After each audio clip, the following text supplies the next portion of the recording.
Welcome to the Experimental Mathematics Seminar of Rutgers University. Today's speaker is Richard Stanley from MIT and Miami, University of Miami, who will speak about interesting stuff about the Stern triangle.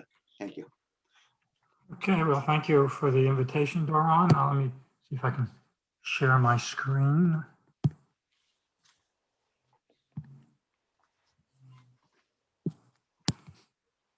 Okay, let's see.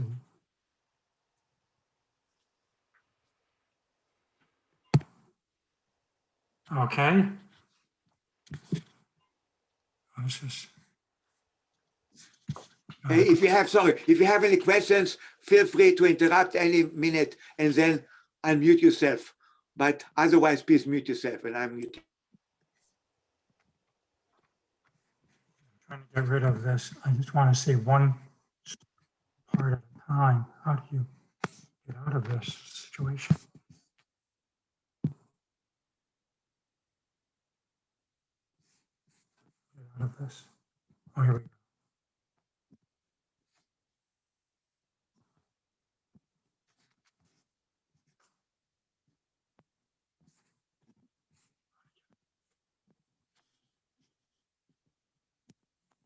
All right, well, this is visible, I hope. So I'm going to define a triangular array as a definition analogous to Pascal's triangle. We start out with a 1 in the first row, which we call row 0, and then every row after that begins and ends with a 1. And we add 2 consecutive entries in a row, but there's some, below them in the next row. But we also have the additional operation of bringing down or copying each number from one row to the next. So, well, there's nothing to add in row 0. There's no 2 numbers to add, so we just bring down this 1.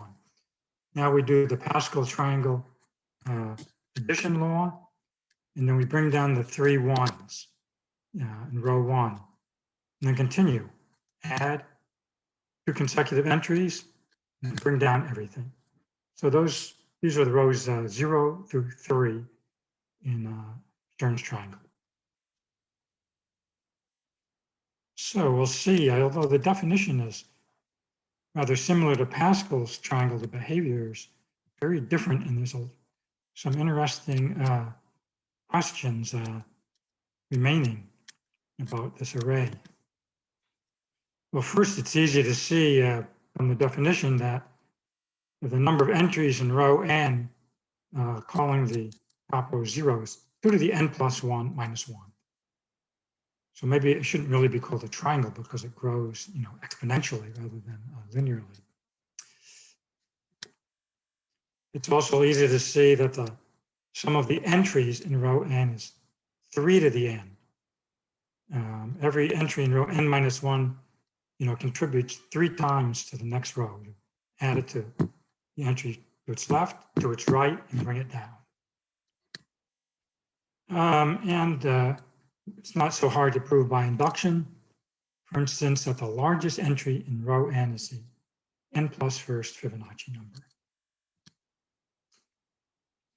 Okay, so now let me get to something more significant from my talk. I'll use this angle bracket n choose k notation, just completely analogous to Pascal's triangle. That'll be the kth entry in row n. And we begin with k equals 0. So n choose 0 is 1. I'll just read this n choose k, although this is really the Stern version of choosing. And we can look at this generating function for the nth row, Pn of x, sum of n choose k, x to the k.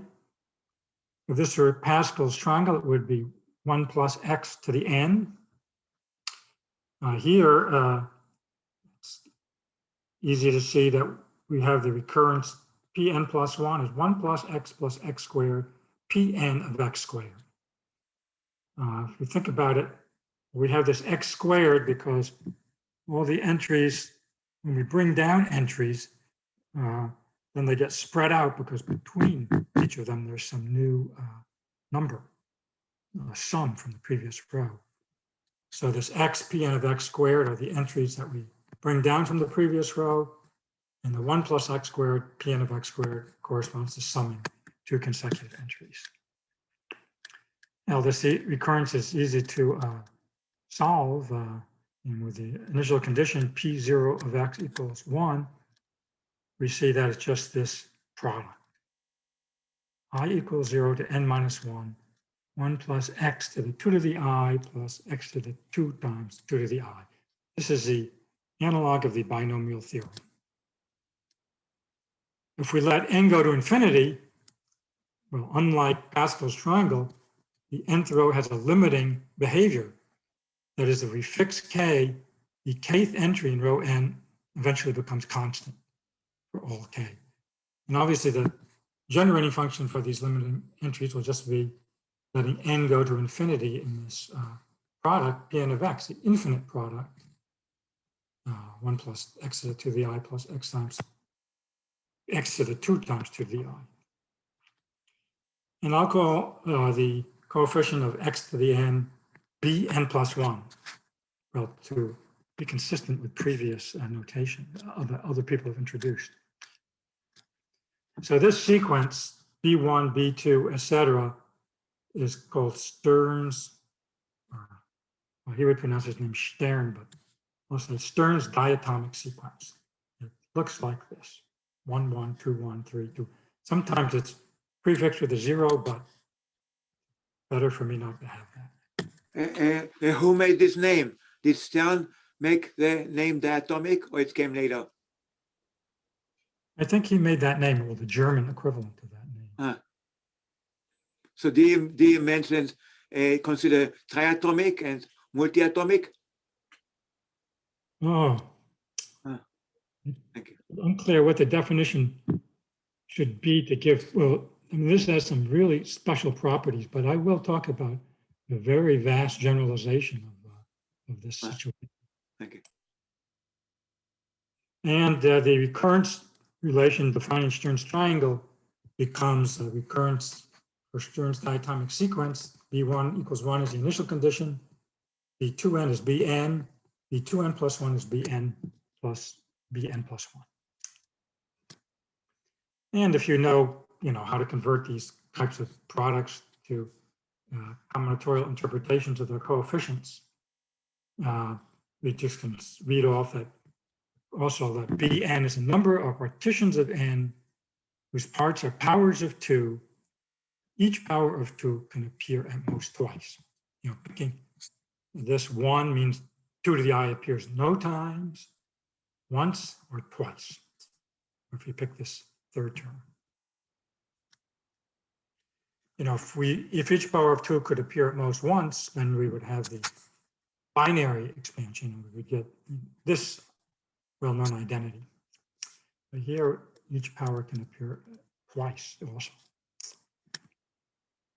Just as a historical note, this mathematician, Stern, did this work around 1858, and he defined a slightly different array than Stern's triangle.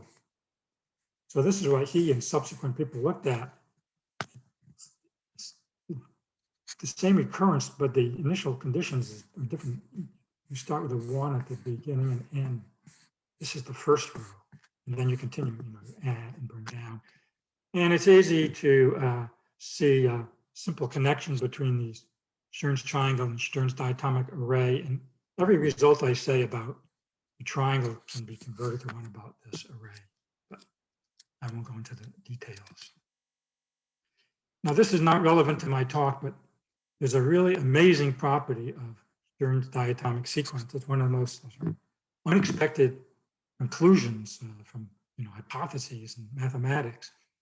Namely, if you look at the ratio of 2 consecutive terms in Stern's diatomic sequence, every positive rational number occurs exactly once. And in lowest terms. Every bi and bi plus 1 are relatively prime. Well, one can go on from here and do lots of additional stuff, but I'm going to go in a different direction, trying to develop analogs of Pascal's triangle. Now, in Pascal's triangle, it's interesting to take the sum of the squares of the kth row. That's sum of n choose k squared, which is 2n choose n. So what happens with Stern's triangle?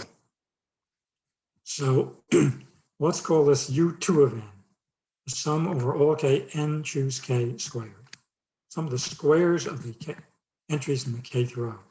So this sequence begins 1, 3, 13, 59, etc.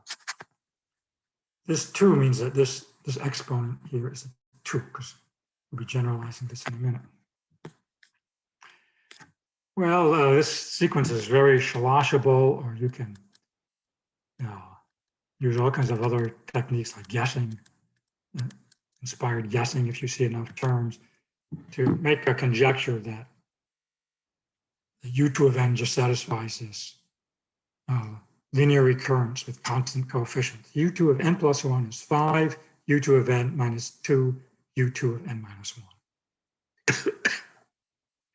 Okay, very different from Pascal's triangle, because Pascal's triangle, the generating function, for the sum of the squares is algebraic but not rational. Here, an equivalent statement is this generating function is rational when you put in the initial conditions.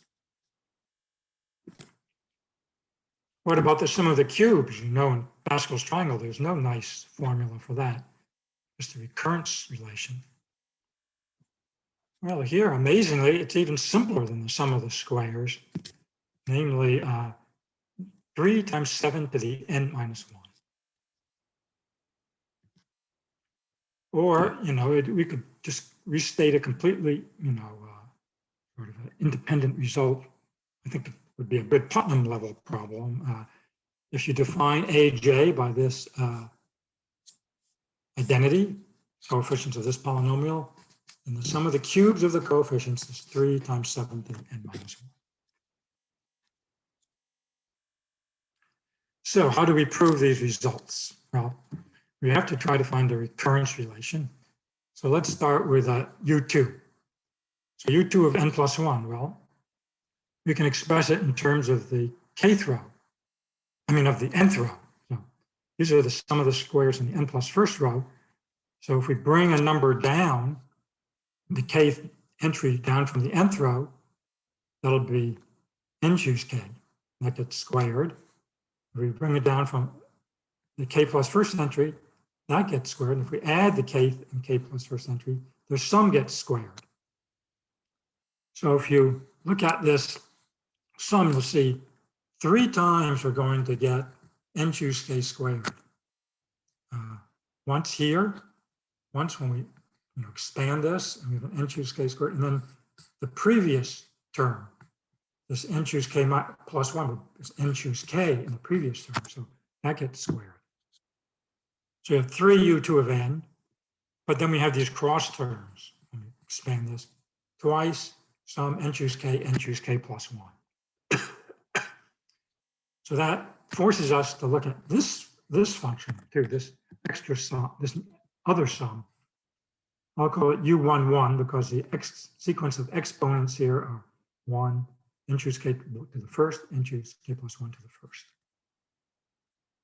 So we have, just by definition, U2 of n plus 1 is 3 U2 of n plus 2 U11 of n. So now we have to play the same game with U11 of n, bring down from the previous row, and we're going to get terms like this. We add 2 entries and then bring down the next, or we bring down an entry, add the next 2.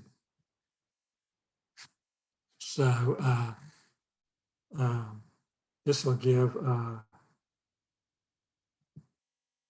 2 U2 of n's when we multiply this out, we're going to get n choose k squared twice from here and from here. And similarly, we'll get 2u11 of n's.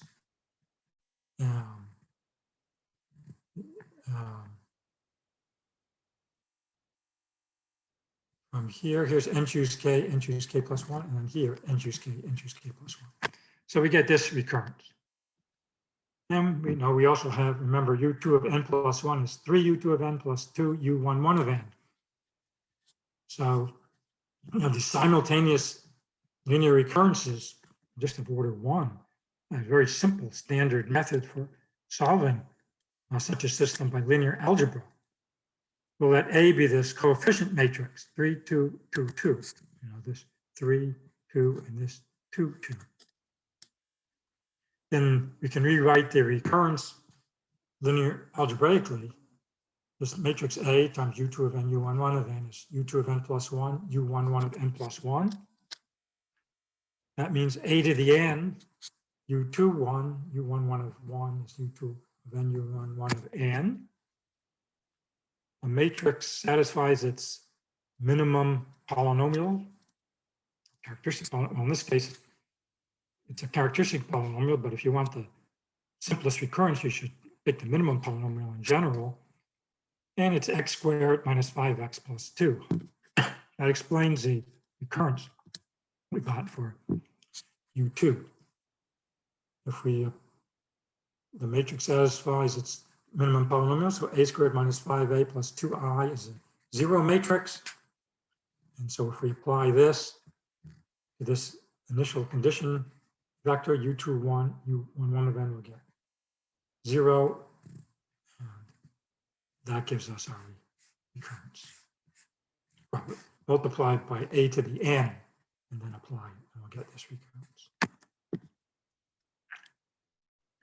And similarly, u11 satisfies the same recurrence. What happens with u3 of n? Well, I'm not going to go through the details, but if you go through the game, the same game, you'll see you'll get this kind of sum and this kind of sum. u21, exponents are 2 and 1, here they're 1 and 2. But because Stern's triangle is symmetrical, from left to right, you know, about reflection about the center, u21 equals u12. So this cuts down the size of the recurrence, and we end up with this equation. Now the matrix is 3, 6, 2, 4. u3 of n, u21 of n is u3 of n plus 1, u21 of n plus 1. And why did we get such a simple answer for u3 of n? Because one of the eigenvalues of this matrix is 0. The characteristic polynomial is x times x minus 7. So the recurrence is just u3 of n plus 1 equals 7, u3 of n. And similarly for u21, well, now n has to be greater than or equal to 1 rather than greater than or equal to 0. This extra eigenvalue of 0 has the effect of meaning that the recurrence starts at 1 rather than 0. We have one sort of spurious term at the beginning.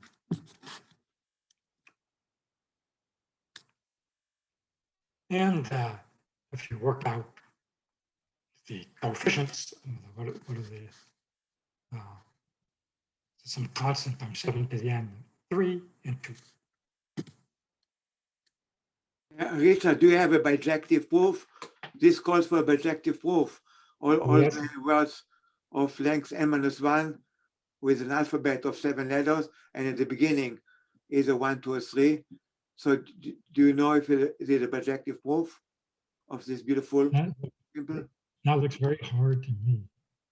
I don't know. Be nice. It's called for a bijective proof. You'd have to look at triple. Just comment. In principle, it should be possible to concoct, because this is essentially you're using the Cayley-Hamilton that if you plug in the matrix into the determinant, you get identically 0. So, and there exists a control proof of the Cayley-Hamilton, but there'd be an artificial one So hopefully it'll be a nice a bisective proof. Yeah. Well, you want to relate it, like the partitions whose the powers of 2 that it can appear at most twice. And that would be a good problem. Okay, let me say a quick word. Well, natural to ask whether some of the rth powers of the entries in row n, u r of n. Well, if you go through this argument, you're going to get a recurrence and use a symmetry property. You're going to get a matrix of size r plus 1 over 2. But just like, well, in the case of when r equals 3, we had this 0 eigenvalue. You have a lot of 0 and repeated eigenvalues, and one can conjecture, by looking at the data, well, actually an explicit conjecture for the order of the recurrence, but it's of the order 1/3 r rather than 1/2 r. And David Spire proved this conjecture a couple of years ago, giving an upper bound on the degree of the recurrence, which is of the order r over.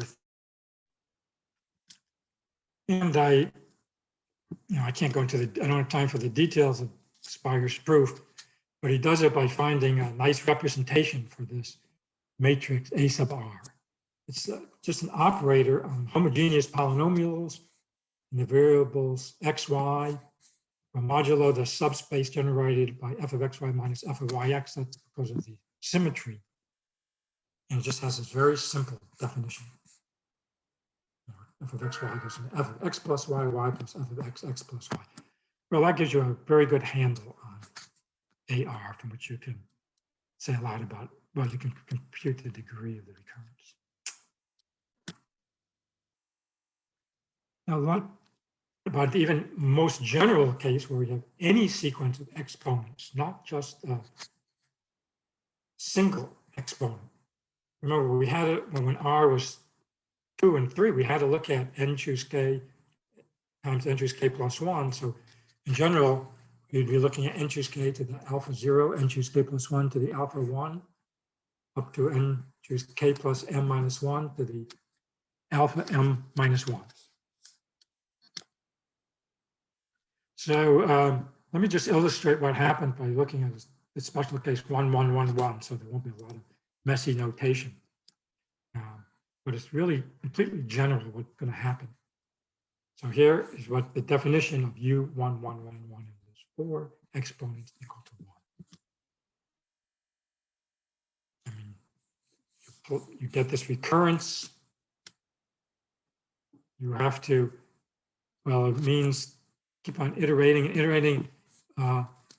You have to find recurrence for all the extra cross terms you get, and you might get new terms. And you continue, but eventually it comes to an end with these 6 terms corresponding to the sequence of exponents 4, 3, 1, etc. So the matrix is a 6 by 6 matrix. And it always has this form. Here, this matrix, it's a block triangular matrix. This first block is just the matrix for the 4th powers, U4. The next block, it's a lower triangular with eigenvalues 1. The next block, this diagonal matrix is 0. So, the characteristic polynomial of the recurrence relation is going to be the same as for 4th powers times some power of x minus 1. And that happens in complete generality. It's kind of amazing, no matter how complicated this sequence of exponents is. The recurrence relation is obtained just from the one you get from the rth powers, where r is the sum of the alpha i's times some extra x minus 1.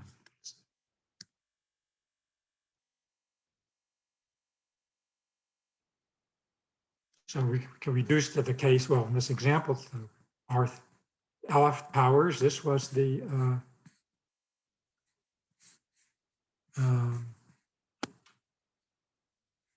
characteristic polynomial in that case. This x plus 1 factor can be explained by Speyer's work, but anyways, it's this polynomial order of degree 3. And then we had these 2 x minus 1s. So this would be the characteristic polynomial for the 1, 1, 1, 1 exponent sequence. And so that's true in complete generality.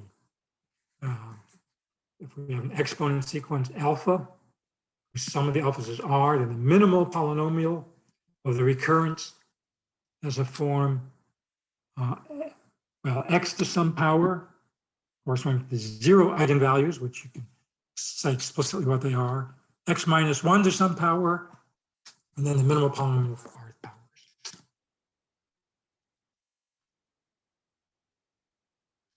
I said no conjecture for the value here. Well, I should have updated that.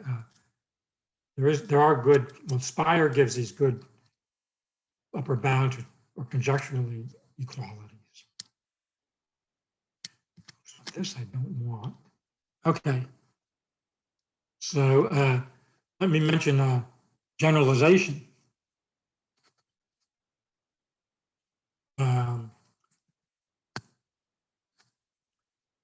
Namely, we can let P and Q be any 2 complex polynomials. Let's say alpha can be any sequence of this R should be an M exponent vectors, B any number greater than or equal to 2. And we can look at this product Q of X times I equals 0 to n minus 1, P of X to the B to the I. So in my original setup, P of X was 1 plus X squared. And B was 2. And Q of X was just 1, polynomial 1. We didn't have any special thing here which correspond to initial conditions. We can expand this polynomial, and we can call the coefficients these sort of generalized Stern coefficients corresponding to the polynomials P, Q, and the exponents alpha and this base B. And we can look at this sum here, and we'll get a rational generating function as the generating function. Elements of the nth polynomial. So maybe one of these is to define triatomic, etc. But I don't know.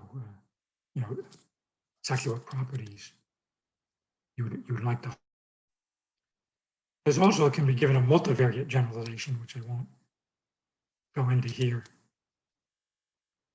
I just got a message saying my internet connection is unstable, so I hope I don't fade out. Can everyone hear? Can you hear? Yeah, I can hear. No, we hear you. Okay. Yep. So let's look at, we'll just quickly do one further aspect of this. Well, let's just go back to our original case. P of X equals, well, I'm going to be just looking at some very simple polynomials, 1 plus a constant times X plus X squared. Q of X is 1.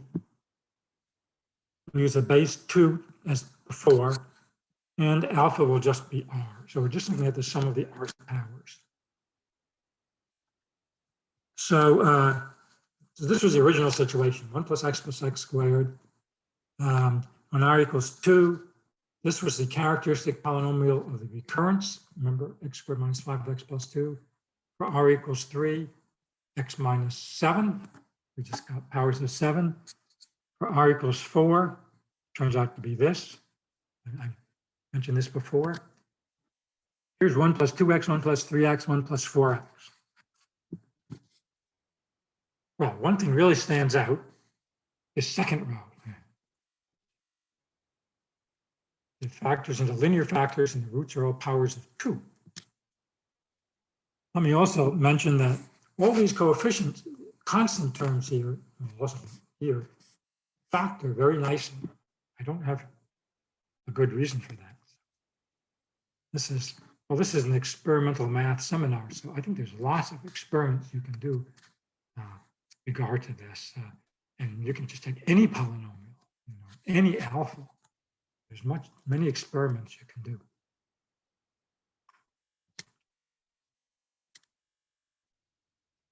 So the fact that we got these when the polynomial is 1 plus 2x squared, we get these very nice factors with roots or powers of 2, means that we get nice explicit formulas for the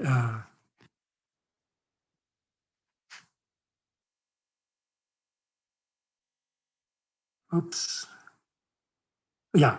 It's hard for me. My glasses have become foggy or something. It's hard for me to read.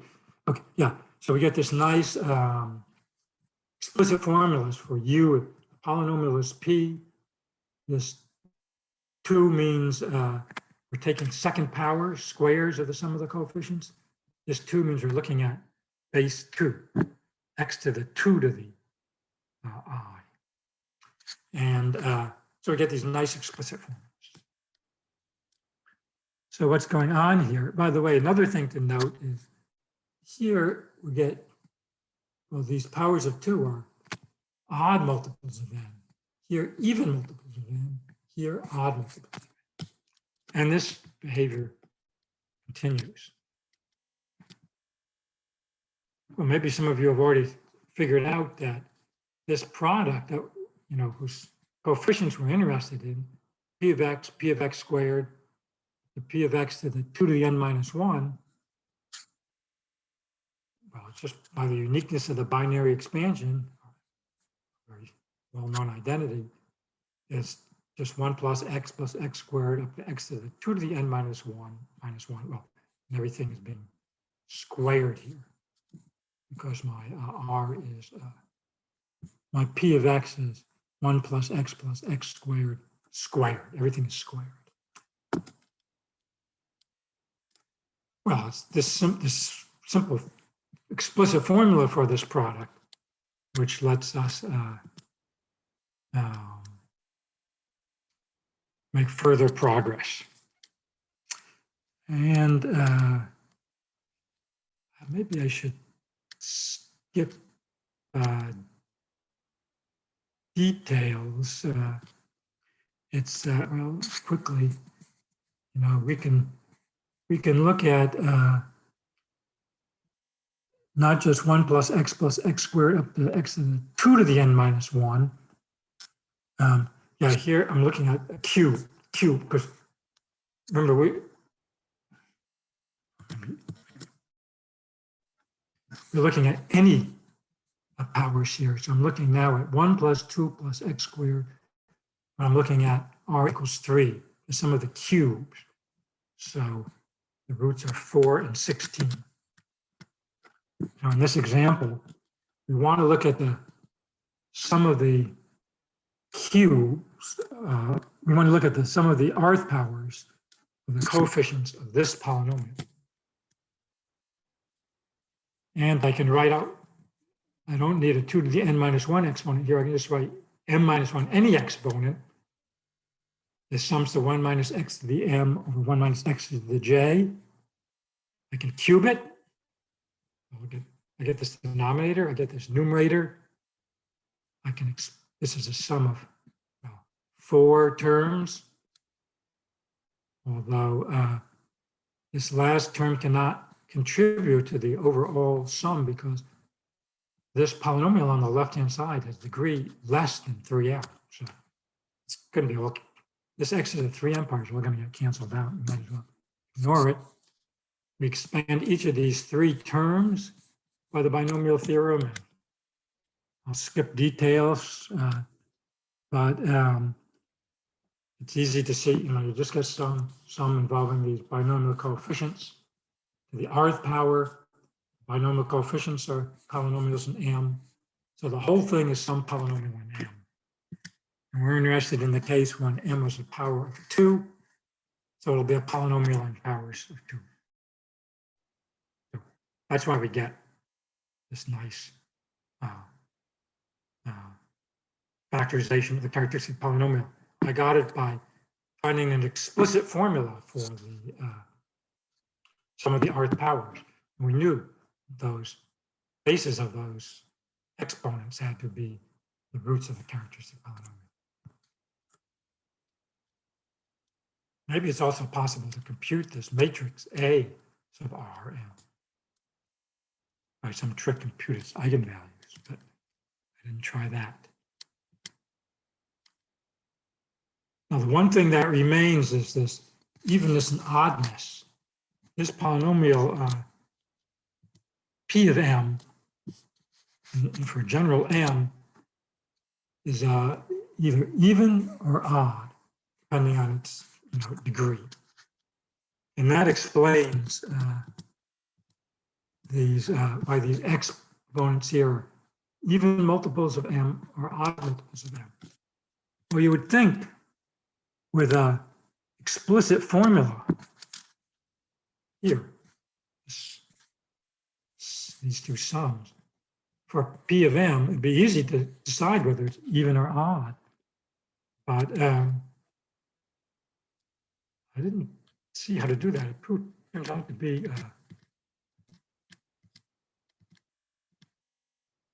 whoops. The proof turns out to be yeah, surprisingly tricky.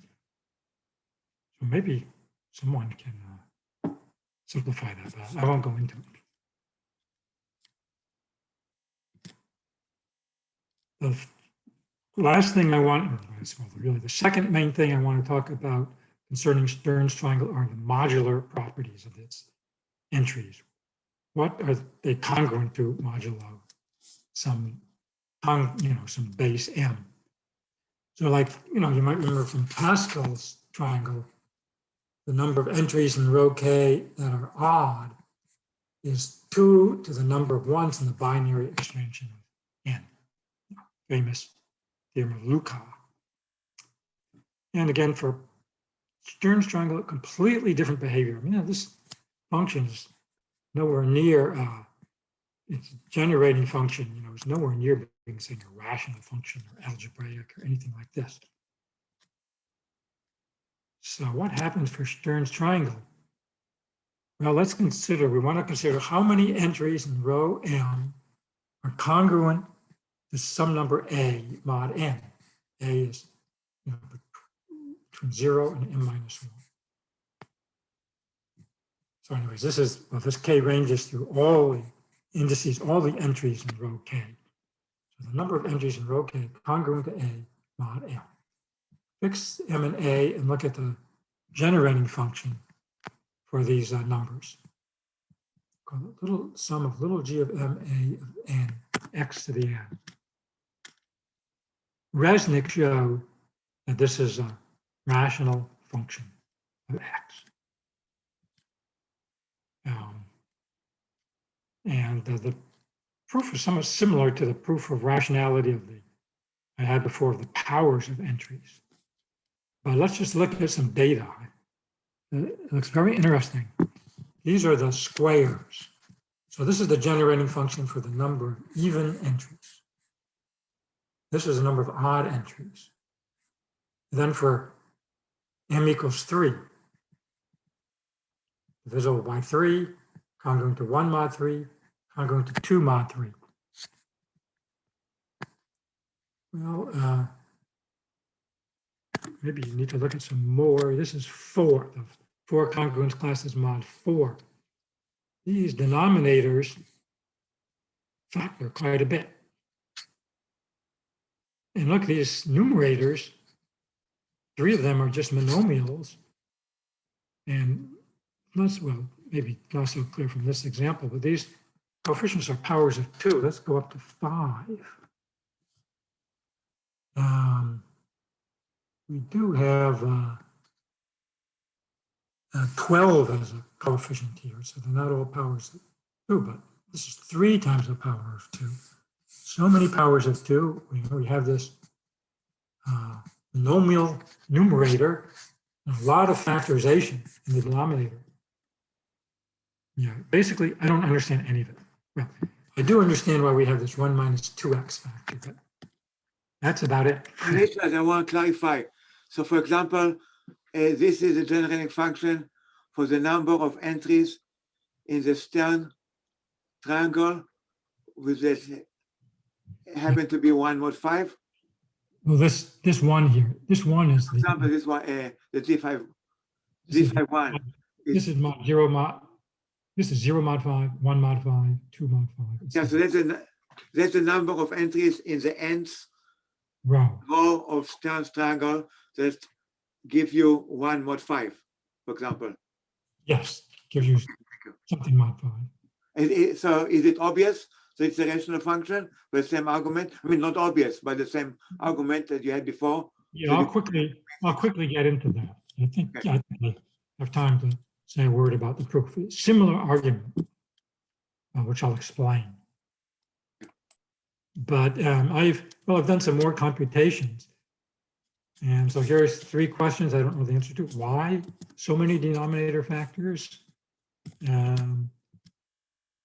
Why do some numerators have a single term? These are the ones, not included in my tables that I've been able to compute. This means like this 8,4 means congruent to 4 mod 8.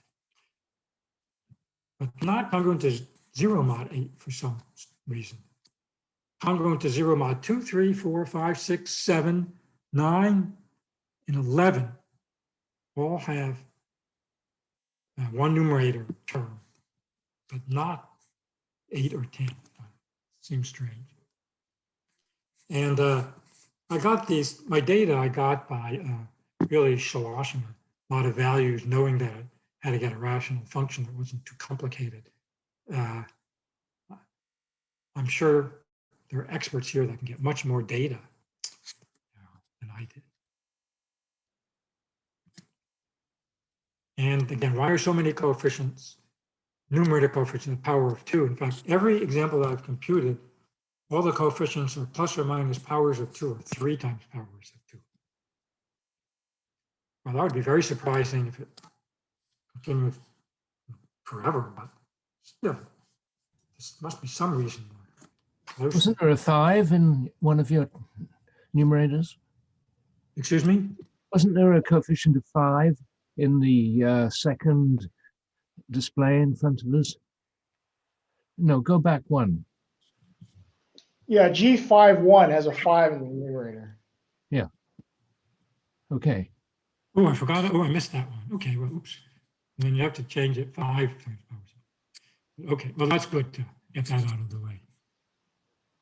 But still, so many powers of 2. I think that there should be a reason for it.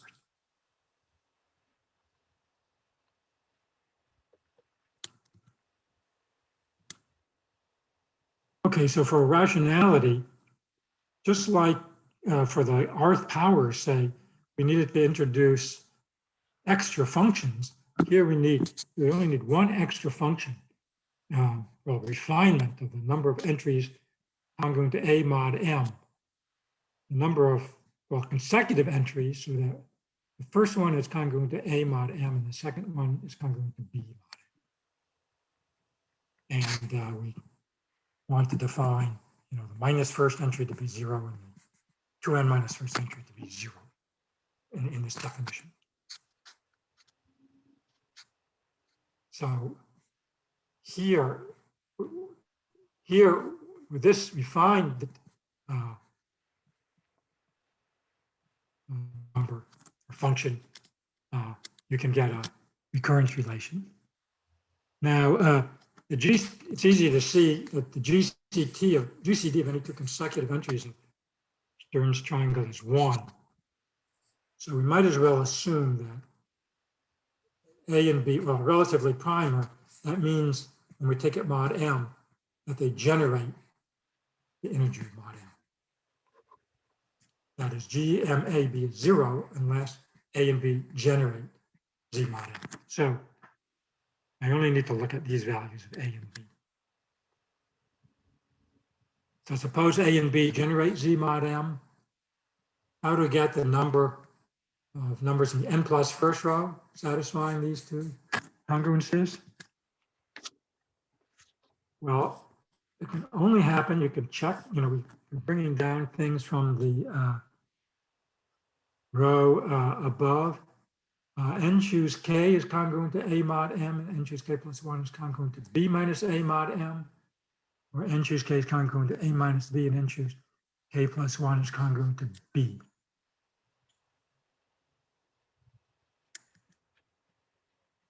And so that gives this recurrence.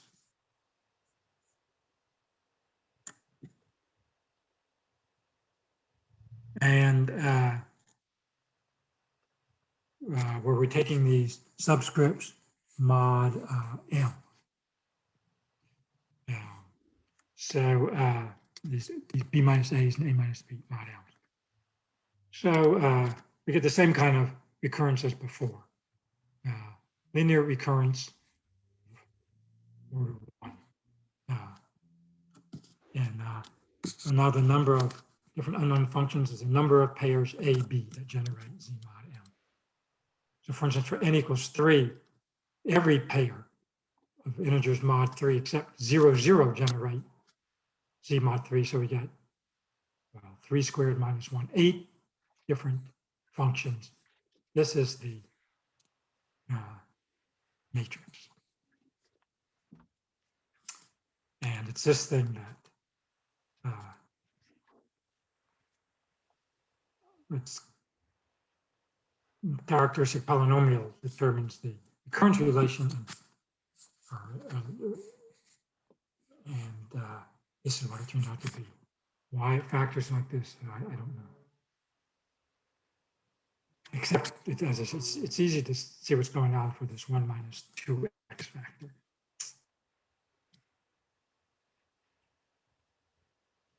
So that's why G of 3A has this denominator, well, or some form of factoring. I mean, here, 2 of these 1 minus x's don't come into the minimum size recurrence relations. I don't know. Maybe there's some way to explain that too. Well, the last thing I want to say is not really, it's just a number theory aside, but you could ask, it's natural to ask, well, what is the size of this matrix, AM in general? In other words, what is the number of pairs AB of integers mod M that generate Z mod M? That's no well-known number theory question. If we call this number nu of M, it's nu of M is M squared times the product of all primes dividing M, P minus 1 times P plus 1 over P squared. This is the product of the usual Euler phi function times what's called Dedekind's psi function, psi of M. The Euler phi function has this product formula. The Dedekind psi function has this formula. So this is just the product. So that's the size of the matrix, so an upper bound on the degree of the recurrence. Okay, well, I hope that wasn't too quick, but I've come to sadly, to my final slide. The end. Thank you very much. We have a few minutes for questions, and after the end of the formal end of the talk, everybody is welcome to stay when it's unofficial and not recorded. Any questions from the audience? Please unmute yourself to ask a question. There was a time not too long ago when you said we were going to extend the nth row of the Stern triangle, I think, by defining the two end pieces. Oh, yeah, well, I only needed that. Oh.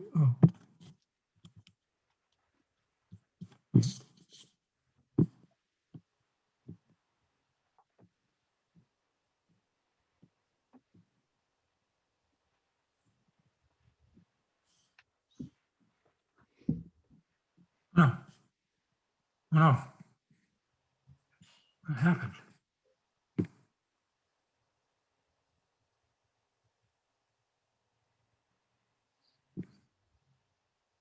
I'm pressing the wrong forward button. That's the problem.